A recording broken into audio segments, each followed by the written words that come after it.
Print, email, Facebook, Twitter. More hairdresser shortage in Tasmania cuts deep, with little protection from walk-in amateurs. Tasmania has many things in natural abundance, but hairdressers are not one of them. That's why there is a recruitment drive on in Melbourne this weekend, in a bid to lure more stylists across Bay Strait. Hair and Beauty Tasmania has set up a Work in Tasmania stall at Hair Expo Australia, the festival of hair, with the backing of the Tasmanian government, as part of its population growth strategy. Hair and Beauty's executive officer Robert Mallett said it was a chance to sing the praises of the profession and the island state. "We're looking for hairdressers. Tasmania has a shortage of hairdressers, both in employees and employers, and we would desperately like to encourage some people to come and live in Tasmania," he said on Saturday. The sales pitch is there is work in Tasmania and it is paradise. About 50,000 people are expected to pass through the expo. Mr. Mallett said a constant need for qualified hairdressers in the industry was driven by high staff turnover, a sentiment echoed by salon owners contacted by the ABC.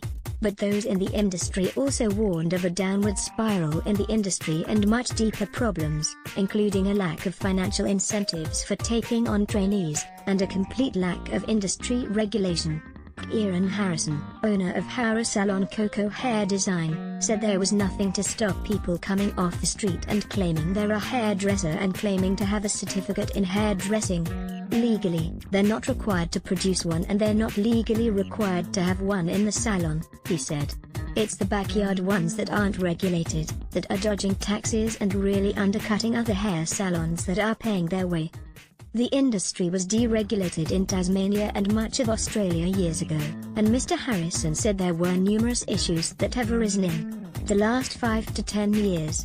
Huge need for wage increase as well as botched haircuts, feeding into the issue of rogue operators, was a growing trend for hairdressing students to enroll in fast-tracked courses, leaving them underqualified and limiting their employability. Mr. Harrison said, he said not many salons would take on graduates from such courses. They're underqualified in terms of the services they can provide to a salon, yet you're paying a full senior wage, he said. Squeezing salons further was the cost of investing in an apprentice who was unlikely to stay in the industry due to poor perceptions of pay and conditions. There are 3 main factors why we're losing hairdressers in the hairdressing industry.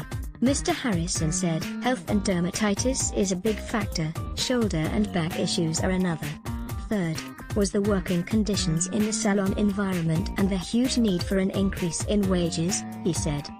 The average wage for a hairdresser is between $20 and $25 an hour, yet our prices don't warrant an increase yet. Long-standing issues in industry. Owner of Hobart CBD salon Headlines Hair Design, Mark Truman, agreed it was difficult to retain staff. He estimated while salons like his received a $4,000 government incentive to take on apprentices, $3,000 of that figure went on TAFE fees and the salon paid out $136,000 over 4 years, only to find they leave the salon, and then we've got to start again. Mr. Truman said, there are plenty of people being trained in hairdressing, but they're not actually skilled because they haven't had in-salon training. Mr. Truman welcomed the recruitment drive to attract interstate hairdressers to Tasmania, but added it was also important that the salons that take them on have enough clients to keep them busy. Failing that, if they don't, it's a very expensive cost from the salon's point of view to take on somebody without any clients. Mr. Truman said issues in the hairdressing sector had been continuous, pretty much as far back as I can recall, and there is very little support from the government across the hair and beauty industry. Mr. Harrison agreed. I've been hairdressing for about 15 years now and I've had this salon for 10 years, and unfortunately what we're seeing is a downward spiral in the hairdressing industry, he said. We'd really like to see that changed. We've put it forward numerous times and yet no government body will step in and take that on board. Print, email, Facebook, Twitter.